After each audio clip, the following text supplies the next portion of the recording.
अन- आज जिस टॉपिक में मैं बात करने जा रही हूँ वो मोस्ट इम्पॉर्टेंट टॉपिक है क्लास 11th क्लास 12th का। क्यों इम्पॉर्टेंट है? क्योंकि ये कैरी करता है 10 मार्क्स। ठीक है, कितने मार्क्स? 10 मार्क्स। और ये इम्पॉर्टेंट इसीलिए है क्योंकि ईज़िली आप ये जो 10 मार्क्स हैं वो क्या कर सकते हो, ले सकते हो, अगर आपको इसका प्रॉपर फॉर्मेट पता है, आपको पता है कि इसको हमें कैसे करना है, कैसे अटेम्प्ट करना है, तो आप इजीली इसके जो मार्क्स हैं वो क्या कर सकते हो, अटेन कर सकते हो। 10 मार्क्स है, 11th में भी 12th में भी ये टॉपिक है। और इम्पॉर्टेंट टॉपिक है किसका? रीडिंग स्किल का। ठीक है, रीडिंग स्किल का। अब रीडिंग स्किल का इम्पॉर्टेंट टॉपिक है, तो आपको पता है कि रीडिंग स्किल या रीडिंग क्या होती है कि किसी चीज़ को क्या करना, पढ़ना।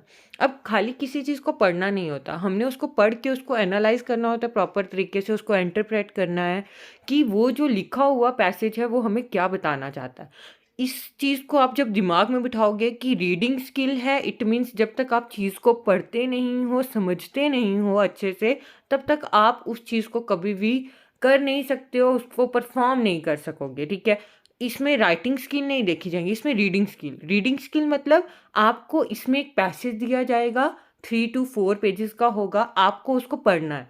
आप उसको पढ़ते कैसे हो और आपको पढ़ने के बाद समझ क्या आता है, इस चीज़ को देखेगा जो भी इसको क्या करेगा, चेक करेगा। ठीक है, जो एग्जामिनर होगा वो इस चीज़ को क्या करेगा, देखेगा कि बच्चे ने अगर कोई पैराग्राफ दिया तो उसको रीड किया, उसको रीड करने के बाद उसने उससे क्या एनालाइज किया। ठीक है, तो ये आ जाएगा आपका रीडिंग स्किल में। अब रीडिंग स्किल के अंदर जो टॉपिक है वो मैंने आपको बता दिया, नोट मेकिंग एंड समराइजिंग। ठीक है, बोथ कैरीज 5 5 मार्क्स, ये भी और ये भी। अब डिफरेंस खाली इतना है कि समराइजिंग जो है वो डायरेक्टली इनडायरेक्टली किसके ऊपर बेस्ड होती है, नोट मेकिंग के ऊपर। और ये जो मैंने पॉइंट्स टू रिमेंबर लिखे हुए हैं इसमें आपको ये बात साफ समझ आ जाएगी। ठीक है, जो आपने समरी लिखनी है वो पहले नोट्स बने होंगे, तभी उसके बेसिस पे आप क्या बना सकते हो, समरी। अदरवाइज वो कभी भी आपका सही नहीं माना जाएगा कि अगर आप पैसेज पढ़ के अपने से समरी लिखते हो तो वो गलत हो जाती है। इस बात को आपने क्या रखना है दिमाग में। अब इसके बाद जो है वो आ जाते हैं कि नोट मेकिंग क्या होता है। सबसे पहले मैं इसी के बारे में बात करूंगी कि नोट मेकिंग होती क्या है। देखो, अब आपने एनालाइज किया होगा कि हमारी बुक्स बहुत बड़ी बड़ी होती हैं। ठीक है, बड़ी बड़ी किताबें होती हैं।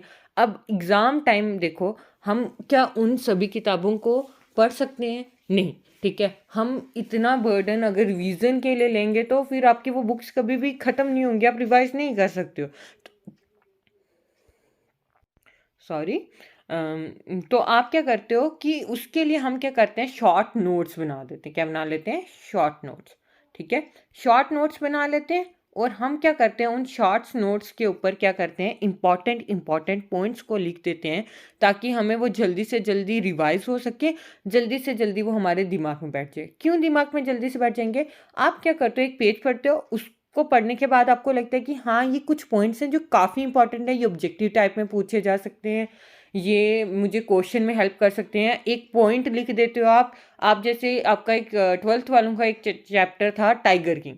अगर आप खाली ये लिखो कि 7 ईयर्स में, ठीक है, उसने कितने टाइगर्स किल किए, 10 टाइगर्स किल किए, या 10 टाइगर्स किल किए थे उसने, नहीं 10 ईयर्स में उसने 70 टाइगर किल किए थे।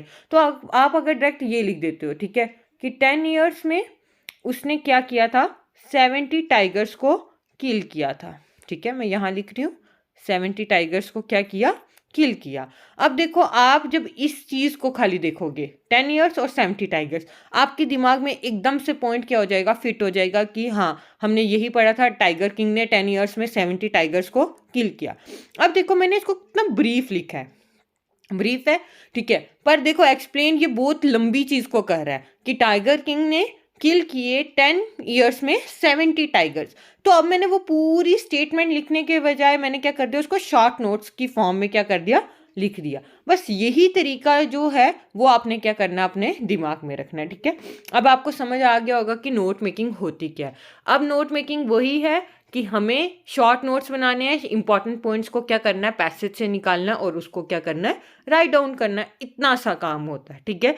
अब एक लिखने का आप कैसे लिख के दोगे और वो कैसे प्रेजेंटेबल होगा, ठीक है। प्रेजेंटेशन बहुत मैटर करती है। आपकी प्रेजेंटेशन अच्छी है, आपके मार्क्स अच्छे आएंगे। अगर आपकी प्रेजेंटेशन गलत है या आपको लिखने का तरीका नहीं पता, आप कभी भी मार्क्स एक्वायर नहीं कर पाओगे, ठीक है।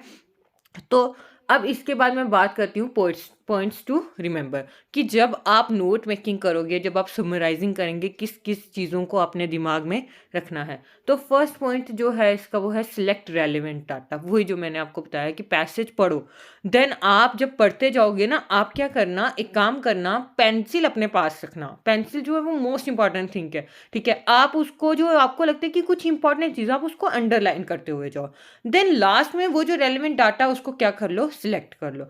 Then complete sentences would not be accepted. वही जो मैंने आपको बताया, आप अगर पूरे की पूरी आपको लग रही है एक लाइन इंपॉर्टेंट है, अगर आप उस पूरी लाइन को लिखोगे ना, कभी भी आपको मार्क्स नहीं मिलेंगे, कभी भी आपको मार्क्स नहीं मिलेंगे। आई होप आपको इतनी बात समझ आई होगी कि आपको कंप्लीट सेंटेंस नहीं लिखनी है। मैं ये बात क्यों कह रही हूँ, देखो जो मैंने यहाँ पे लिखा ना, अभी 10 ईयर्स में किल किए उसने कितने टाइगर्स, 70 टाइगर्स, ठीक है,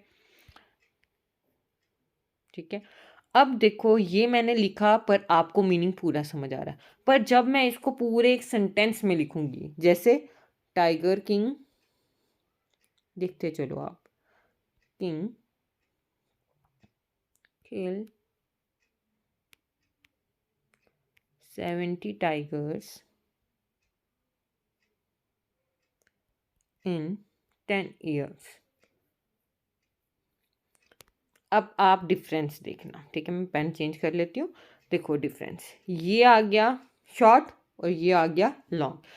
इसी चीज़ को जो मैंने ये पूरी एक स्टेटमेंट लिख के दी, इसी चीज़ को मैंने 4 वर्ड्स में क्या किया, कंप्लीट किया।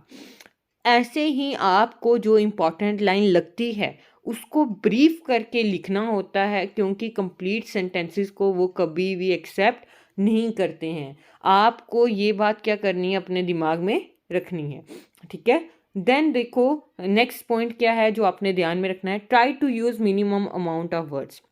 ये चीज़ मैंने अभी आपको समझा दी है कि कम से कम वर्ड्स का आप क्या करोगे, यूज़ करोगे। जब मैं आपको अभी इस वीडियो में मैं आपको खाली फॉर्मेट और पॉइंट समझा देती हूँ, नेक्स्ट एक और वीडियो मैं बनाऊंगी जिसमें मैं आपको प्रॉपर एक एग्जाम्पल रखूंगी सामने, कहीं से भी ले लूँगी, नेट से नहीं तो आप लोगों की गाइड से। देन मैं उसको आपको सामने क्या करके दूंगी, नोट मेकिंग बना के दूंगी। तब आप देखना और समझने की कोशिश करना कि ये जो है नोट मेकिंग, इसको बड़े से पैसेज को मैंने कितना शॉर्ट और ब्रीफ करके आपके सामने प्रेजेंट किया है। अब वैसे ही आपने कम से कम वर्ड्स का यूज़ करना है, जैसे अभी मैंने एक एग्जाम्पल लेके समझाया।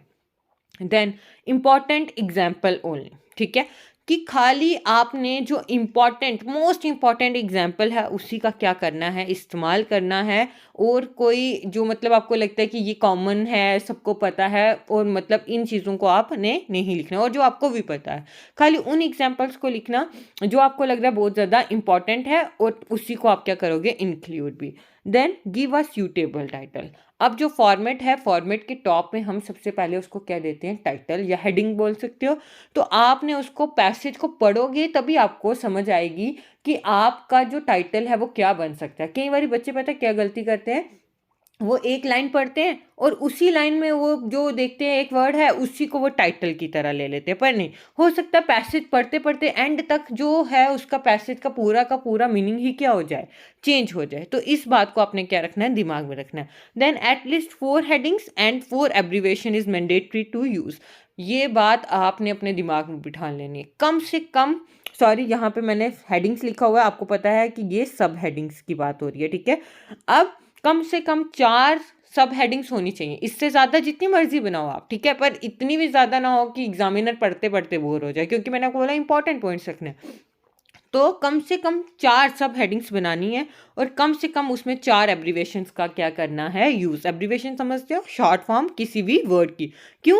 क्योंकि शॉर्ट फॉर्म हम बनाएंगे तो हमें ईजी हो जाएगा, वो और कम वर्ड्स में आपको दिखेगा और कम लगेगा, तो उस चीज़ का भी आप यूज़ कर सकते हो। सब हेडिंग आप देखो, कि कोई अगर टॉपिक है, जैसे मैं किसी चीज़ के, जैसे मैं नोट मेकिंग ही पढ़ा रही हूँ ना आपको, देखो ये मैंने टाइटल दे दिया, देन उसके अंदर मैं आपको पॉइंट्स टू रिमेंबर, एक मैंने क्या ले ली, उसी के अंदर सब हेडिंग, देखना इसी में आपको समझ आ जाएगा कि नोट्स होते क्या हैं। पॉइंट्स टू रिमेंबर, मैंने सब हेडिंग ले ली। अब ये सारे पॉइंट्स इसके क्या हैं, पॉइंट्स, ठीक है, ये सारे इसके क्या हैं, पॉइंट्स हैं, ठीक है। अब ये पॉइंट्स किसके साथ रिलेटेड हैं, पॉइंट्स टू रिमेंबर के साथ। देखो जो भी चीज़ें मैंने यहाँ पे लिखी है वो इसी के साथ क्या कर रही है, रिलेट कर रही है। वैसे ही आपकी 4 सब हेडिंग्स होनी चाहिए, पर उसी के साथ जो आपने हेडिंग दी है उसी के साथ जो अंदर पॉइंट्स दे रहे हो वो रिलेटेड होने चाहिए। देन इसके बाद आप क्या करोगे, नेक्स्ट पॉइंट ध्यान में रखोगे, it is mandatory to prepare a key to abbreviation and enclose it with in a box.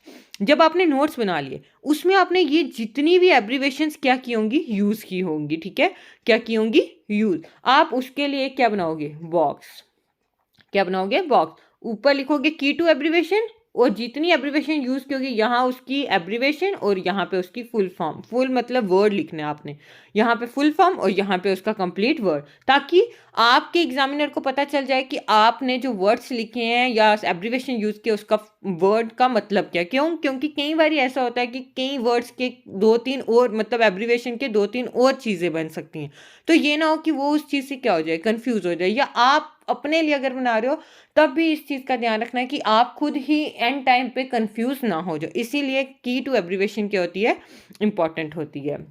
And then next, summary should be brief and made using notes. अब ये चीज़ मैं आपको बार बार बोल रही हूँ, समराइजिंग में और कुछ नहीं करना, कोई हेडिंग नहीं, कुछ भी नहीं, बस इतना काम करना है कि जो आप नोट्स बनाओगे उसी का इस्तेमाल करके, यूज़ करके आप समरी बनाओगे। कैसे, कंजक्शन का यूज़ कर सकते हो आप, आपको पता है, and, but, since, for, then, जो भी हैं उनका आप यूज़ करो और देन उसको ज्वाइन करके उन पॉइंट्स को क्या बनाओ, समरी, ठीक है। इतना आई थिंक आपको समझ आ गया होगा, और अगर नहीं आया होगा तो आप मुझे कमेंट बॉक्स में बता सकते हो, मैं एक बार फिर से आपकी क्वेरी को क्या करूँगी, सॉल्व करने की कोशिश करूँगी।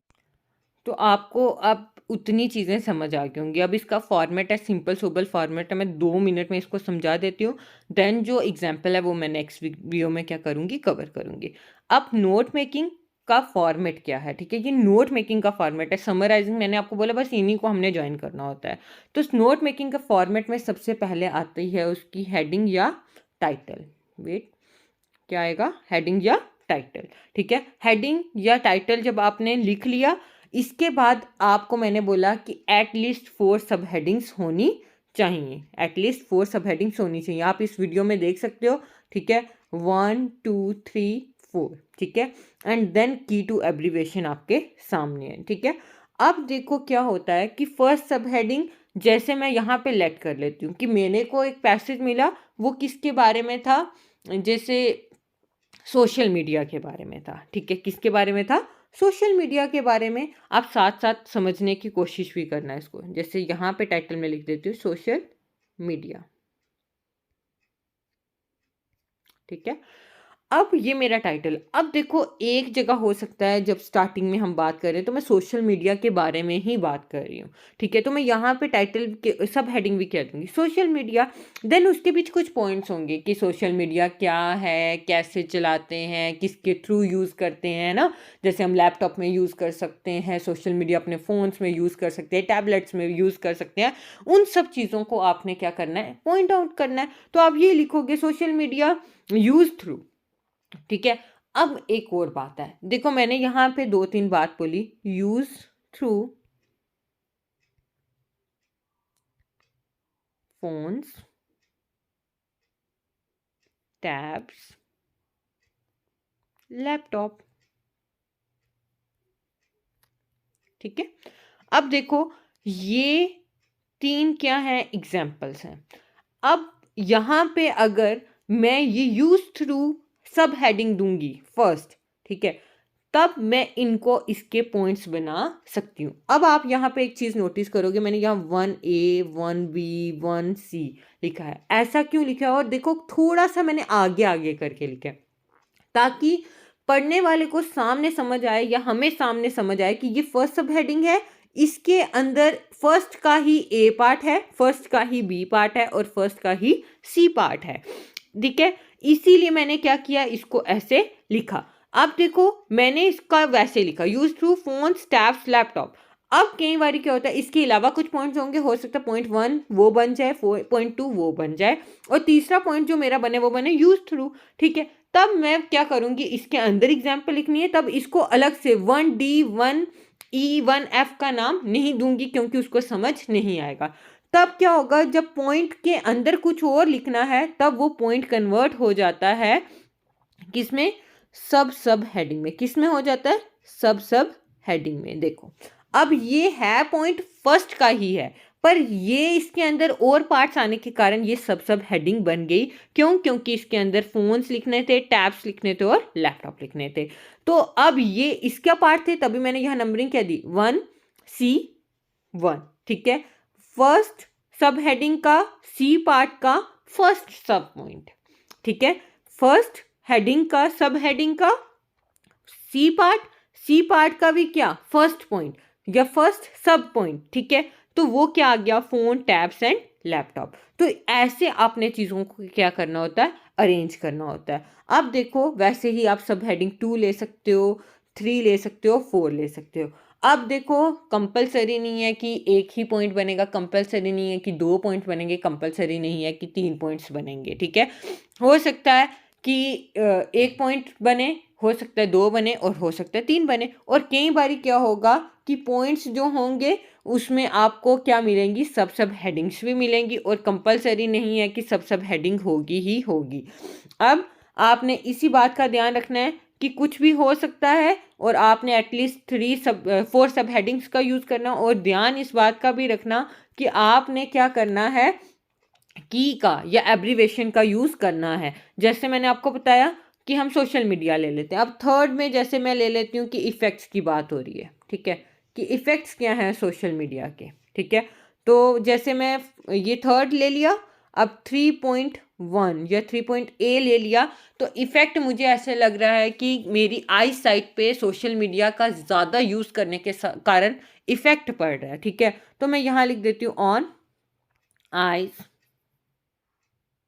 ठीक है, देन मैं लिखती हूँ मेंटल एबिलिटी जो है मेरी सोचने की, वो थोड़ी शायद इसके कारण क्या हो रही है, कम हो रही है। ठीक है, अब देखो यहाँ पे मैं मेंटल लिखने की बजाय क्या लिखती हूँ, MNTL। ठीक है, अब मेंटल ही पढ़ा जाएगा, पर आप देखो मैंने क्या यूज़ कर दी, एब्रीवेशन। आपने भी ऐसे ही एब्रीवेशन का यूज़ करना है, पर उसके आगे पक्का डॉट डाल देना, ताकि समझ आ जाए कि आपने एब्रीवेशन का यूज़ किया हुआ है। और पंक्चुएशन का रूल भी है कि जहाँ पे हम एब्रीवेशन का यूज़ करते हैं वहाँ हम पंक्चुएशन लगाते हैं, तो वही चीज़ आपने यहाँ पे भी करनी है। अब जैसे मैंने ये यूज़ किया तो मैंने उसके आगे। और एक और बात का याद रखना कि अगर आप कभी एंड का जो है साइन भी इस्तेमाल करते हो, तो वो भी आप की में क्या करोगे, मेंशन करोगे। अब इसके बाद आप देख लो मैंने जैसे बनाया है। ठीक है, बिल्कुल ऐसे ही आना है, हेडिंग सब हेडिंग 1 2 3 4 अगर जितनी भी बनती है। देन उसके बाद आप क्या बनाते हो, की टू एब्रीवेशन, इन्हीं के लास्ट में बनती है की टू एब्रीवेशन। और उसके बीच जैसे देखो मैंने यहाँ पे मेंशन किया गवर्नमेंट, तो गवर्नमेंट, पीपल, पीपल। अब ऐसे आप क्या करोगे, इसको परफॉर्म करोगे। आई होप ये आप